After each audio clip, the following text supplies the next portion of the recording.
Assalamualaikum warahmatullahi wabarakatuh. Halo pemirsa Takalar TV, kembali lagi di acara Ngopirong, Ngobrol Pintar bersama saya Miftahul Jana Muhsin. Apa kabar nih semuanya? Semoga kita semua selalu dalam keadaan sehat, baik secara fisik maupun mental. Amin. Pemirsa Takalar TV, berbicara tentang kesehatan, tentunya ini telah menjadi hak setiap warga negara untuk mencapai kesehatan yang menyeluruh di Indonesia. Nah, untuk itu diharapkan pemerintah mampu sebagai penyelenggara dalam mencapai hal tersebut. Nah, sebagai masyarakat Takalar, pastinya kita mau tahu nih, bagaimana pemerintah Kabupaten Takalar menyelenggarakan pelayanan-pelayanan kesehatan bagi seluruh masyarakat Takalar. Untuk itu, telah hadir bersama kita Ibu Kepala Dinas Kesehatan Kabupaten Takalar, Ibu Dr. Rahma. Ya. Apa kabar, Bu? Baik, alhamdulillah. Jadi pemirsa, Ibu Dr. Rahma ini salah satu perempuan yang menjabat sebagai Kepala Dinas di Kabupaten Takalar. Ibu, kalau boleh tahu, Bu, Ibu sudah berapa lama, Bu, menjabat sebagai Kepala Dinas di Takalar? Kurang lebih setahun. Setahun? Ya. Itu untuk Dinas Kesehatan sendiri atau Ibu pernah menjabat sebelumnya? Iya, terima kasih Dek Miftah. Jadi saya bergabung sebagai pejabat struktural di lingkup pemerintah Kabupaten Takalar sejak tahun 2018. Dimulai sejak Juni 2018, saya diberikan amanah oleh Bapak Bupati untuk menjabat sebagai Kepala Bidang Pelayanan Medik dan Non-Medik di Rumah Sakit Umum Daerah Haji Pajonga Dengale. Setelah itu di tahun 2019, saya diberikan amanah oleh Bapak Bupati untuk menjabat sebagai Direktur RSUD Haji Pajonga Dengale. Di tahun 2020, di bulan Januari, saya diberikan amanah lagi oleh beliau untuk menjabat sebagai Sekretaris Dinas Kesehatan Kabupaten Takalar sekaligus sebagai PLT Kepala Dinas. Nah, di bulan Agustus 2020 kemarin, kembali Bapak Bupati memberikan amanah kepada saya untuk menjabat sebagai Kepala Dinas Kesehatan Kabupaten Takalar hingga saat ini. Masya Allah ya, Bu. Ya. Nah, Bu, mungkin kita akan spesifik bertanya untuk Dinas Kesehatan sendiri. Ya. Nah, Bu, Ibu mungkin bisa menjelaskan apa saja sih, Bu, ruang lingkup ataupun bidang-bidang yang ada di Dinkes Takalar, Bu? Iya, oke, terima kasih. Jadi kami di Dinas Kesehatan sendiri memiliki 4 bidang dan 1 sekretariat.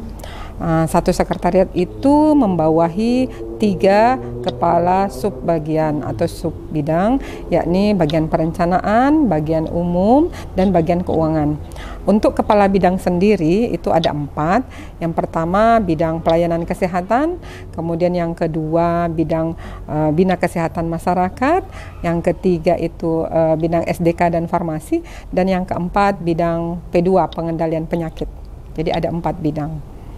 Masing-masing memiliki tugas dan fungsi pokoknya. Ya.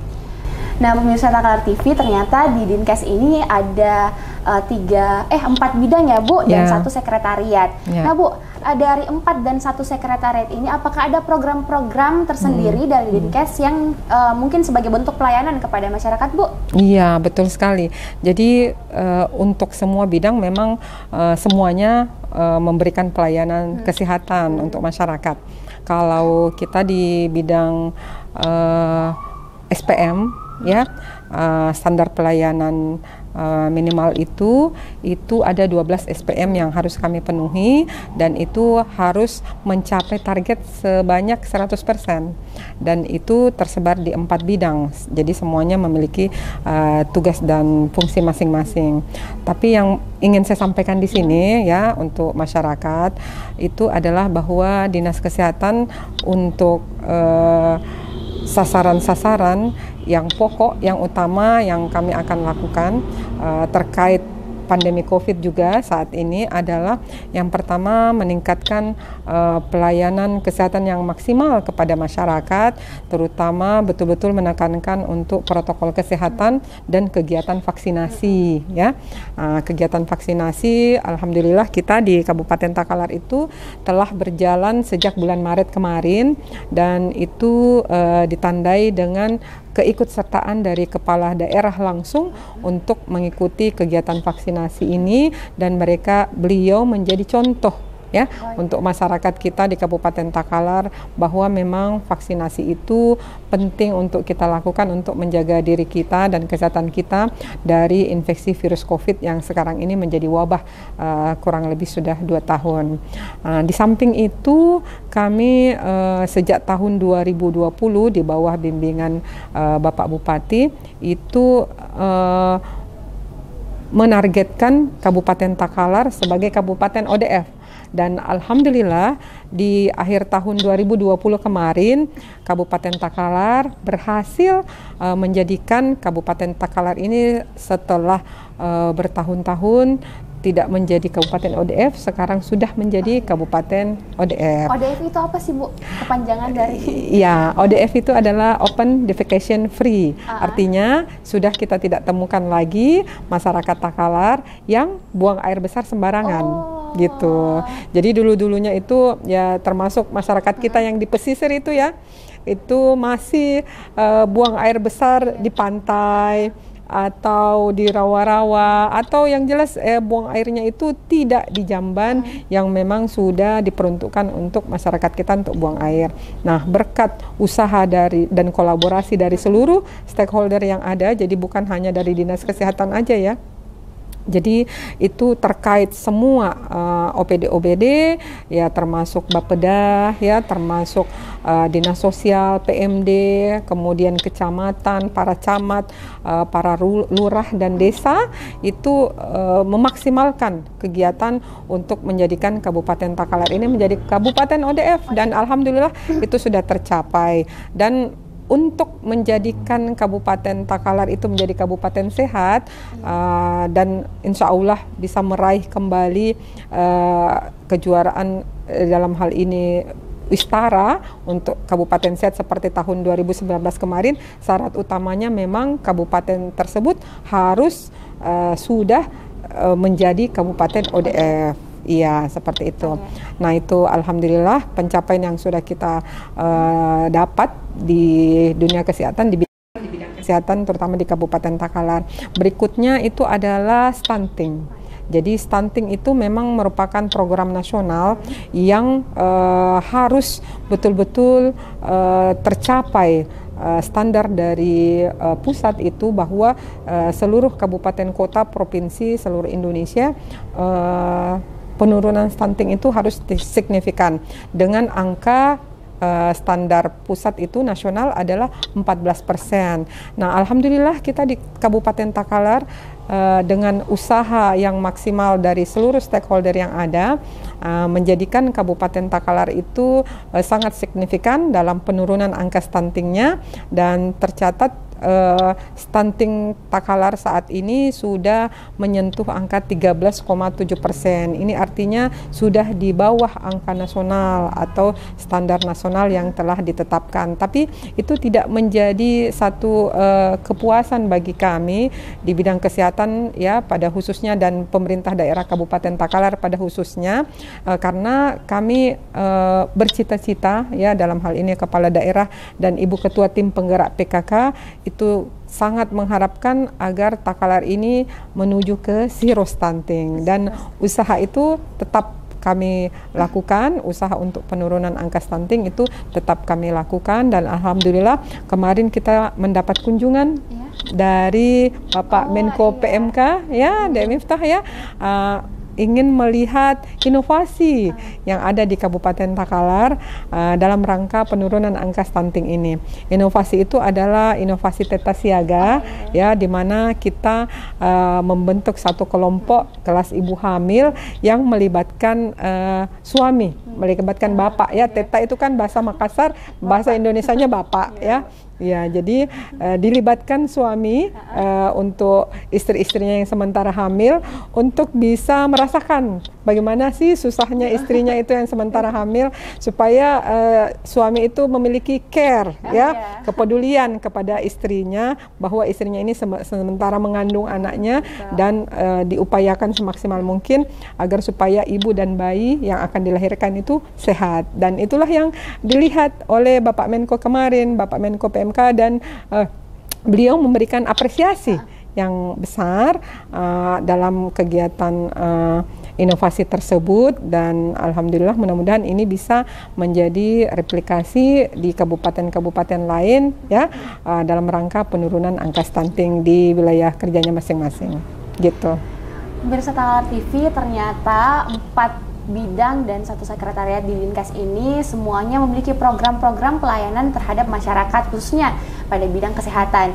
Ternyata Ibu Dokter juga tadi sudah sampaikan sudah banyak pencapaian-pencapaian yang didapatkan oleh Dinas Kesehatan sendiri. Yang pertama, Kabupaten Takalar sudah menjadi Kabupaten ODF. Kabupaten Takalar sudah didatangi oleh seorang menteri yang karena berkat inovasi Teta Siaga tersebut.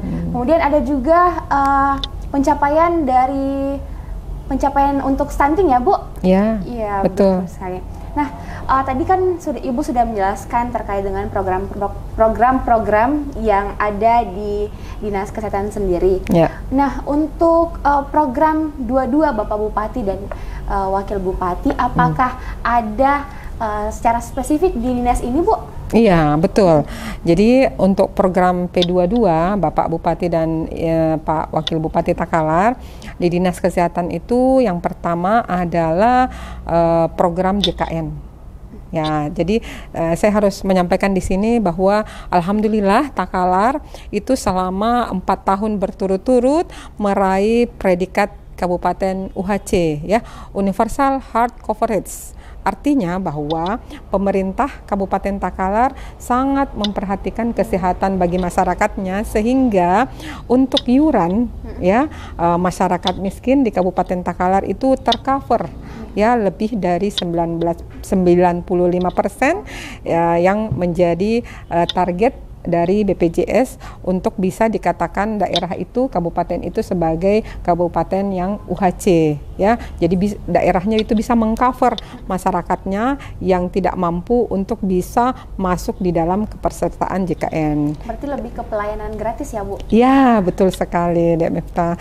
Jadi ini membuktikan bahwa Pemkab itu sangat peduli untuk kesehatan, ya, bagi masyarakatnya, terutama bagi masyarakat Takalar yang tidak mampu, ya, sehingga bisa memberikan pelayanan kesehatan secara gratis, ya, untuk masyarakat Takalar itu. Dan alhamdulillah program P22 ini sudah tercapai, terlaksana, dan itu terbukti selama 4 tahun berturut-turut kita sudah meraih predikat UHC.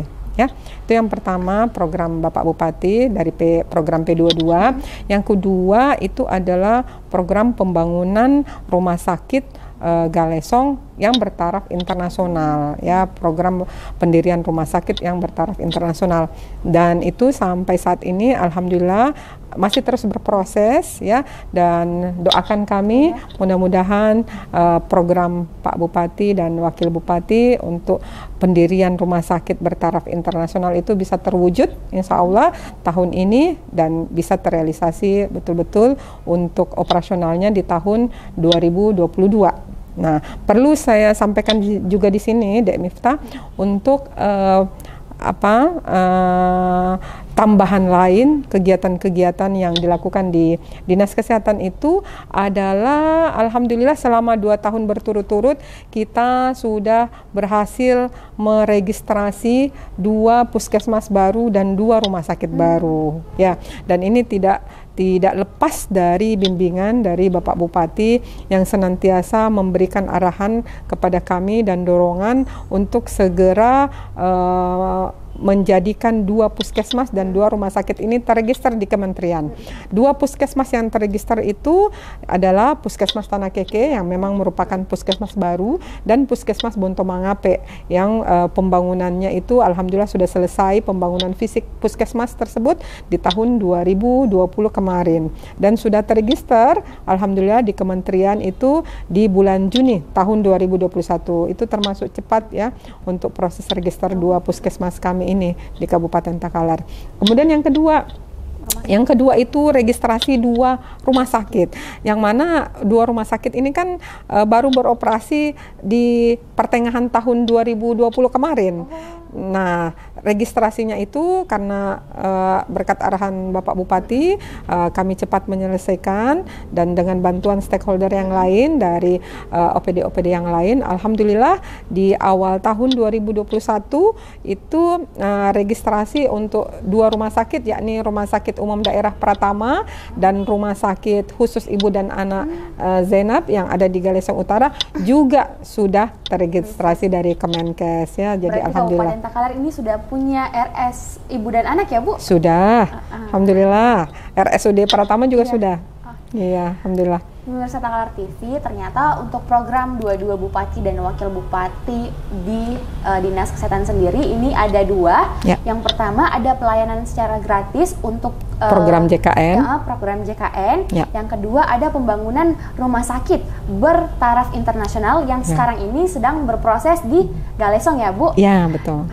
Dan ternyata kita sudah bertambah nih, ada 2 puskesmas baru dan juga ada 2 rumah sakit baru ya, Bu? Iya, betul. Nah, Bu, tentunya bertambahnya puskesmas, bertambahnya rumah sakit ini otomatis menambah juga kader-kader kesehatan yang ada di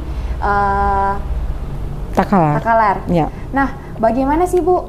Apakah menurut Ibu, apakah kader kesehatan ini cukup membantu dalam proses pelayanan kesehatan, Bu, di Kabupaten Takalar? Iya, pertanyaan yang bagus sekali ya dari Dek Miftah. Jadi kalau dikatakan cukup membantu, bukan hanya sekedar cukup membantu ya, sangat membantu ya kegiatan peningkatan pelayanan kesehatan untuk Kabupaten Takalar. Mengapa saya mengatakan demikian?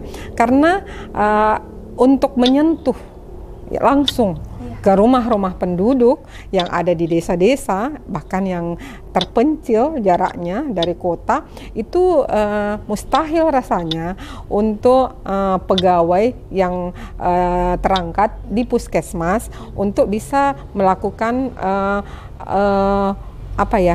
visite atau kunjungan ke rumah-rumah, oleh karena mereka sudah disibukkan oleh kegiatan di puskesmas.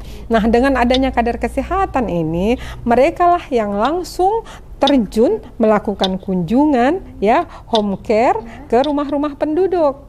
Iya, jadi secara langsung masyarakat itu merasa alhamdulillah diperhatikan, karena begitu mereka ada keluhan sedikit saja, walaupun keluhannya itu hanya sakit badan atau sakit kepala atau demam-demam meriang, mereka tidak perlu langsung melakukan pemeriksaan ke pusat-pusat pelayanan kesehatan, baik di puskesmas maupun di rumah sakit, tapi cukup meminta bantuan atau memberikan informasi ke kader kesehatan yang ada di desanya masing-masing, karena kader kesehatan ini tersebar loh di semua desa di Kabupaten Takalar. Cukup memberikan info kepada mereka, maka insya Allah kader-kader kesehatan kami dengan sigap akan mengunjungi rumah penduduk tersebut yang memiliki keluhan-keluhan. Dan ini juga kader kesehatan itu membantu dalam program-program antara lain program Gerakan Masyarakat Hidup Sehat. Oh iya, Germas ya, Bu? Germas, iya. Jadi dengan adanya kader kesehatan ini, mereka lah yang langsung ke desa-desa memberikan informasi kepada masyarakat bagaimana atau betapa pentingnya kesehatan itu bagi masyarakat. Jadi jangan hanya kita istilahnya nanti sakit baru mau berperilaku hidup sehat, tetapi sebelum sakit kita sudah harus melakukan perilaku hidup sehat, dan ini disosialisasikan dan diedukasikan oleh kader kesehatan yang ada di desa-desa. Jadi mereka ujung tombaknya ya. Itu. Kemudian lagi kalau saya mau cerita tentang kader kesehatan ini banyak sekali. Ini jadi apa ya, sangat membantu untuk dunia kesehatan, bidang kesehatan di Kabupaten Takalar. Ditambah lagi untuk gerakan pemutusan mata rantai virus COVID, itu kami juga menggerakkan kader kesehatan untuk bisa memberikan sosialisasi dan edukasi kepada masyarakat, dan gerakan vaksinasi ya, itu juga kami menggerakkan kader kesehatan yang ada di desa untuk bisa memberikan informasi yang benar dan tidak mempercayai hoax-hoax yang beredar tentang kegiatan vaksinasi ini ya, gitu. Luar biasa sekali ternyata peran dari kader-kader kesehatan yang tentunya menjadi perpanjang tangan dari Dinas Kesehatan sendiri. Ya, betul. Nah Bu, Ibu Dokter Rahma ini sebagai Kepala Dinas Kesehatan, apa sih Bu harapan Ibu untuk P22 sendiri maupun program-program yang ada di Dinas Kesehatan untuk kedepannya? Iya, terima kasih Dek Miftah. Jadi harapan saya untuk program P22 ini insya Allah bisa berjalan terus dan berlanjut terus, karena memberikan manfaat yang sangat besar kepada masyarakat kita di Kabupaten Takalar, terutama program JKN ya, yang bisa mengcover kesehatan masyarakat, terutama masyarakat dengan tingkat ekonomi yang rendah atau tidak mampu untuk membayar iuran BPJS-nya. Nah, dengan program JKN ini yang tercover oleh pemerintah Kabupaten Takalar, insya Allah ya, kesehatan penduduk atau masyarakat di Kabupaten Takalar ini bisa lebih menjangkau dan bisa lebih meningkat pelayanan kesehatannya, terutama untuk pelayanan gratis. Jadi saya berharap mudah-mudahan program P22 ini tetap berlanjut terus. Kemudian untuk pembangunan rumah sakit internasional yang bertaraf internasional, ya mari kita berdoa semua semoga program pembangunan rumah sakit yang bertaraf internasional ini bisa terwujud ya, dan insya Allah di tahun 2022 sudah bisa beroperasi, karena ini juga akan memberikan manfaat yang sangat besar untuk masyarakat di Kabupaten Takalar pada khususnya, dan masyarakat-masyarakat di kabupaten-kabupaten tetangga ya, Kabupaten Jeneponto, Goa ya, itu bisa lebih dekat aksesnya untuk menerima pelayanan kesehatan apabila rumah sakit bertaraf internasional ini sudah beroperasi. Begitu barangkali Dek Miftah. Nah, itulah tadi bincang-bincang kita bersama dengan Ibu Dokter Rahma yang pastinya juga beliau merupakan perempuan hebat memimpin sebuah dinas dan tidak mudah Ibu, karena ini kita bergerak di bidang kesehatan Bu. Ya, terima kasih. Iya. Pemirsa Takalar TV, dari hasil ngobrol kita bersama dengan Ibu Kepala Dinas Kesehatan Kabupaten Takalar, kita bisa melihat begitu pedulinya pemerintah terhadap kesehatan masyarakat Kabupaten Takalar. Kita semua berharap semoga pandemi ini cepat berlalu agar program-program yang ada di Dinas Kesehatan dan juga yang ada di Kabupaten Takalar dapat terlaksana secara maksimal. Saya Miftahul Jana Muhsin pamit undur diri. Mohon maaf apabila ada kesalahan. Ibu, terima kasih banyak atas waktu dan kesempatannya. Terima kasih Dek Miftah. Terima kasih Takalar TV. Wassalamualaikum warahmatullahi wabarakatuh. Waalaikumsalam warahmatullahi wabarakatuh. Takalar TV, Bajikna Takalar.